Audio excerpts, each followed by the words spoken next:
लोकसभा चुनाव प्रचार सरगर्मी के बीच देश भर की निगाहें जोधपुर सीट पर टिकी हैं, जहां से केंद्रीय मंत्री गजेंद्र सिंह शेखावत लगातार तीसरी बार चुनाव मैदान में हैं।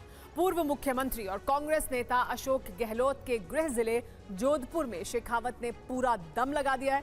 2019 में अशोक गहलोत के बेटे वैभव गहलोत तो मात देने वाले गजेंद्र सिंह इस बार जीत को लेकर आश्वस्त नजर आ रहे हैं। अपनी सभाओं में स्थानीय के साथ साथ राष्ट्रीय मुद्दों पर भी जोर दे रहे हैं। कुछ ऐसे ही मुद्दों को लेकर गजेंद्र सिंह शेखावत से एक्सक्लूसिव बात की हमारे संवाददाता आशीष पांडे ने।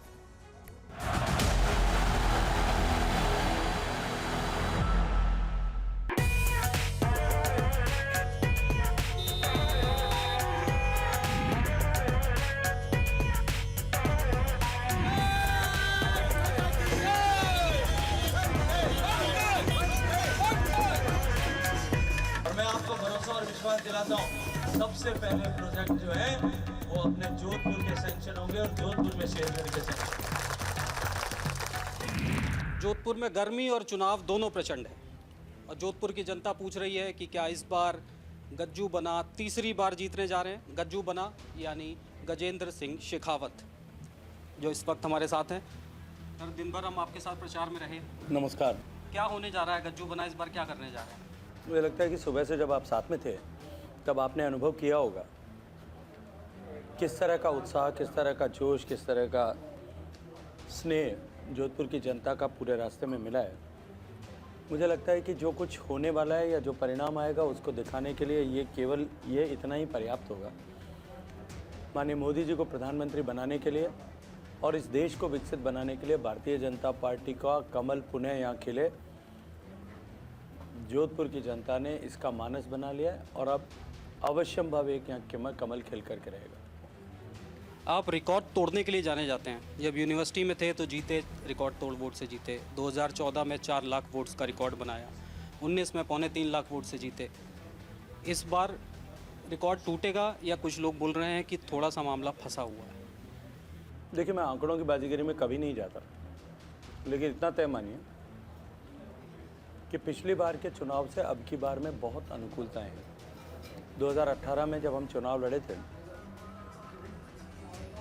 तब 2.25 लाख मतों का अंतर था, लेकिन उसके सापेक्ष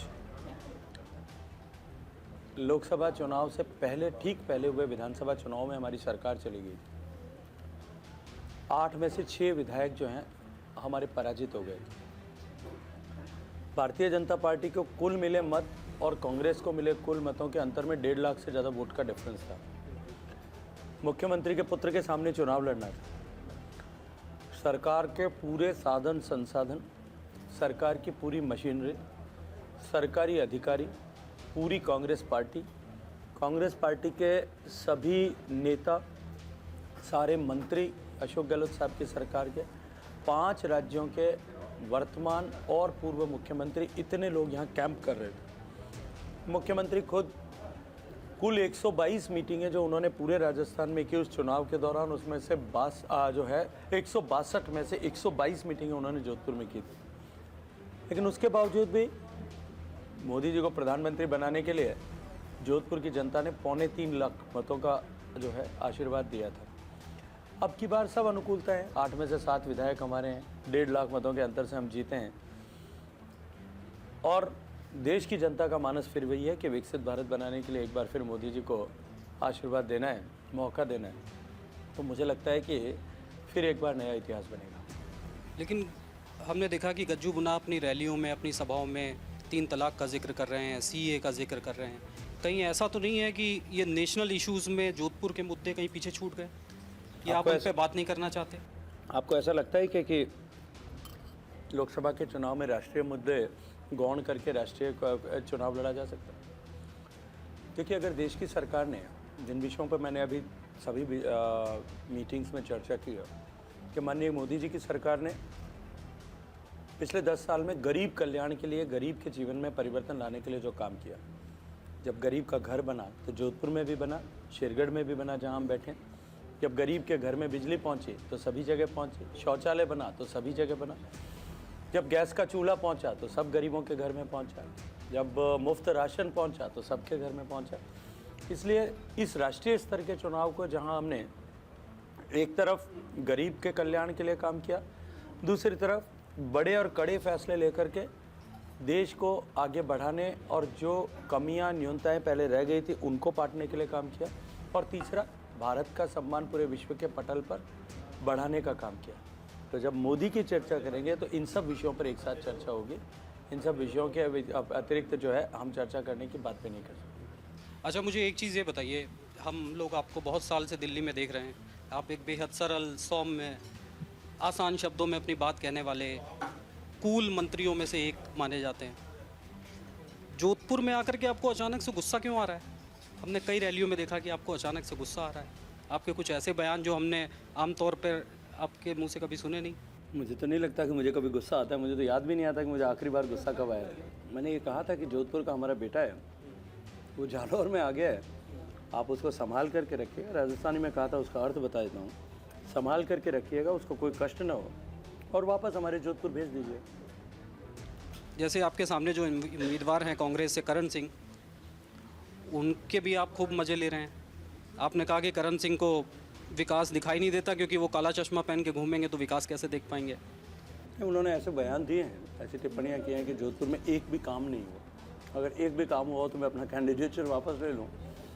तब मैंने कहा कि वो अपने घर से निकल करके 8 किलोमीटर दूर अपने गांव में जाते होंगे, जिसका नाम वो अपने सरनेम की तरह लिखते हैं, तो रास्ते में एक रोड जिसकी कीमत 2000 करोड़ रुपए है वो दिखाई देती है कि नहीं देती है। मुझे लगता है शायद काला चश्मा पहन के जाते हैं इसलिए नहीं दिखती होगी, इसलिए मैंने कहा। आप सुनते हैं उनको? आप उनके बयान सुनते हैं? कोई अखबार में, टीवी में, सोशल मीडिया में, सब जगह जो छपता है वो मुझे भी दिखता है, दूसरों को दिखता है। तो एक बयान उनका जो पूरे देश में वायरल हो गया, उन्होंने कहा कि आप 2047 की बात करते हैं। उन्होंने कहा कि ऐसे तो मैं ज़मीन से आसमान तक सीढ़ियाँ बनवा दूंगा, सोने की सीढ़ियाँ बनवा दूंगा, हिंदू राम से और मुसलमान अल्लाह से मिल पाएंगे। उनकी बौद्धिक कौशल के लिए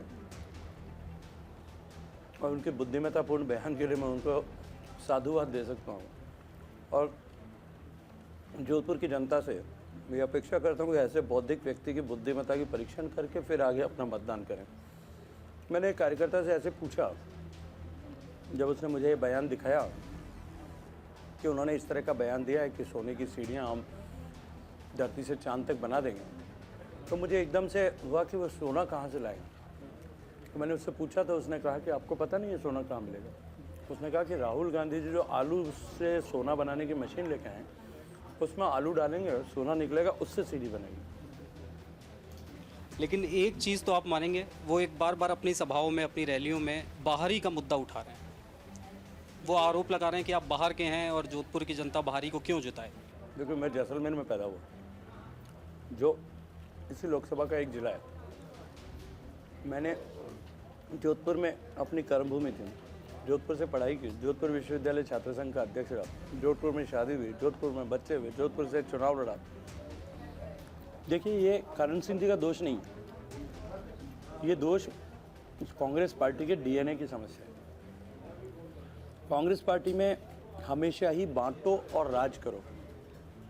अंग्रेजों से जो सीखा था उसी पद्धति पर वो काम कर रहा। अब पहले उन्होंने देश को बोली के नाम पर बांटा, भाषा के नाम पर बांटा, धर्म के नाम पर बांटा, मज़हब के नाम पर बांटा, ऊंचे और नीचे के नाम पर बांटा, अमीर और गरीब के नाम पर बांटा। उन्होंने देश को जो है अलग अलग विषयों पर बांटने के बाद जो है अब जो उनका स्वभाव बन गया, उसी स्वभाव को कैरी ऑन करते हुए वो अंदरी और भीतरी और बाहरी की बात करते हैं। तो मैंने पूछा था कि उनके राजकुमार, जिनके पिताजी से उनका अभी स्नेहपूर्ण संबंध हुआ है, बाकी तो पहले तो वो उसको गाली देते हुए दिखते थे मुझे अनेक बार प्राइवेट पार्टीज़ में, साथियों के साथ में, विवाह संबंध में जहाँ बैठते थे वहाँ। वो राजकुमार जालोर में कितने लोकल हैं, और उनके महाराज कुमार जो वायनाड में चुनाव लड़ रहे हैं वो वहाँ कितने लोकल हैं। पहले इन पर टिप्पणी करने के बाद उसको इस पर कोई टिप्पणी करनी चाहिए। लेकिन एक आरोप वो बार बार लगा रहे हैं कि गजेंद्र सिंह शेखावत के पास अपना काम दिखाने के लिए कुछ नहीं है, इसलिए वो मोदी का काम बता रहे हैं। देखिए, मैं उनको लगता है कि मुझे लोकतंत्र की समझ नहीं है। लोकतांत्रिक व्यवस्था में क्यूमुलेटिव रिस्पॉन्सिबिलिटी और क्यूमुलेटिव जो है अचीवमेंट्स होते हैं। अगर देश का प्रधानमंत्री कोई निर्णय लेता है और उस निर्णय में सब कैबिनेट के साथ ही शरीक होकर के पूरे देश में किसी चीज़ को इम्प्लीमेंट करते हैं, तो वो किसका जो है उसको हाँ किसका उसको जो है अचीवमेंट ऐसा गिना जाना चाहिए। जब जोधपुर में कोई गरीब का घर बनता है, जब जोधपुर में शौचालय बनता है, हम अपने किए हुए सारे काम की क्रेडिट हमारे प्रधानमंत्री को देते हैं, क्योंकि उनके निर्णय से हमने सब काम किया।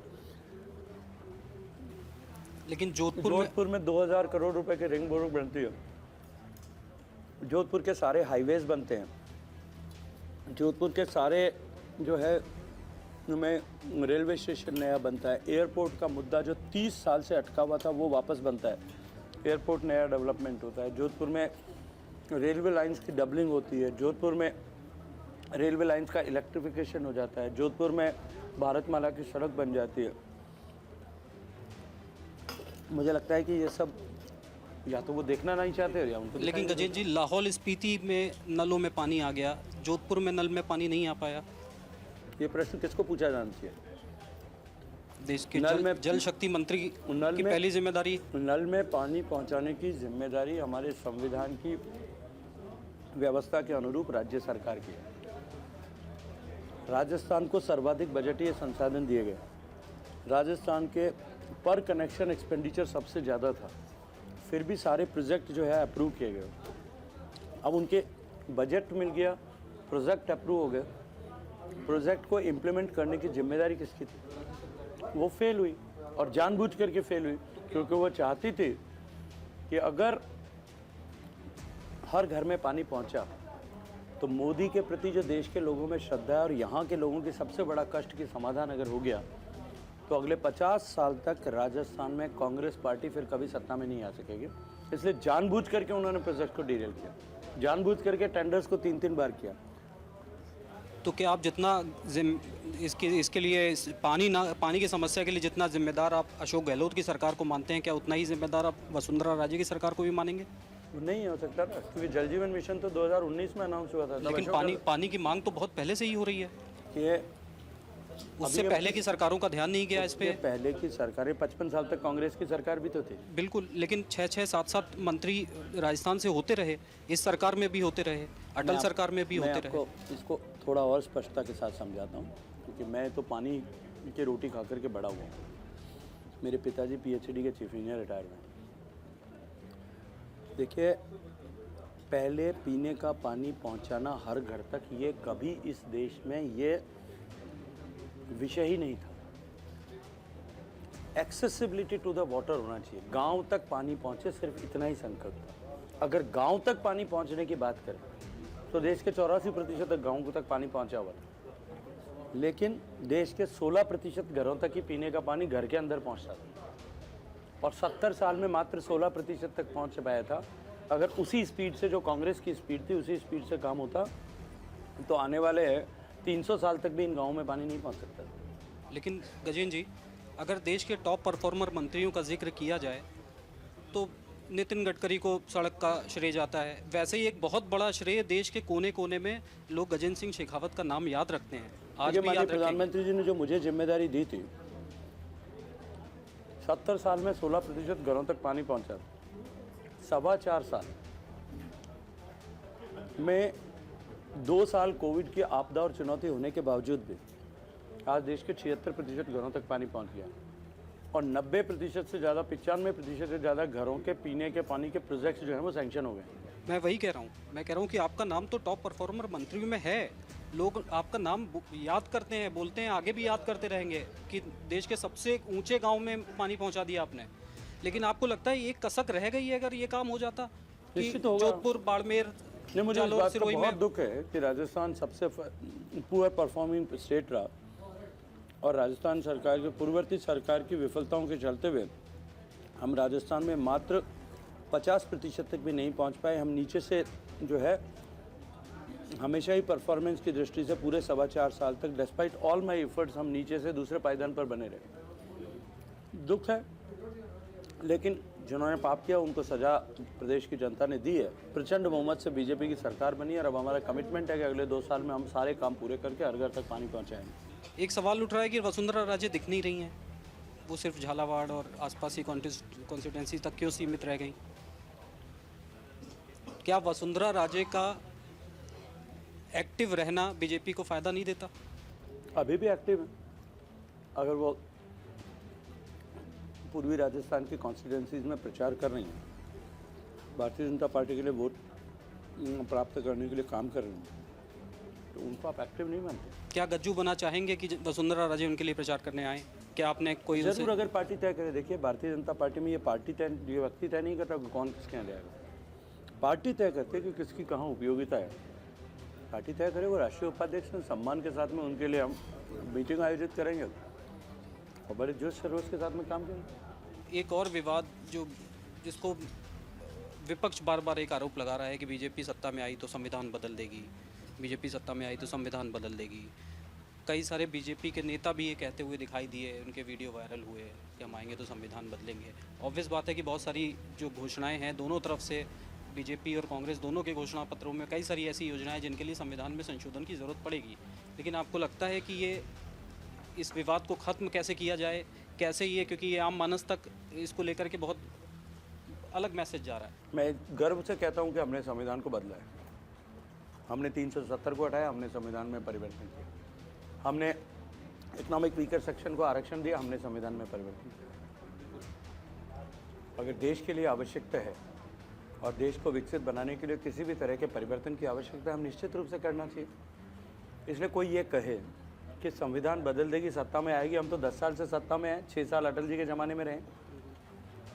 इसलिए कुछ लोग 2014 से पहले ऐसा भी कहते थे कि एक मज़हब विशेष के लोगों को देश से बाहर निकाल देगी अगर बीजेपी की सत्ता में आएगी। 10 साल में क्या किसी को कहीं सुई का कि नोक पर भी कहीं दर्द होने दिया?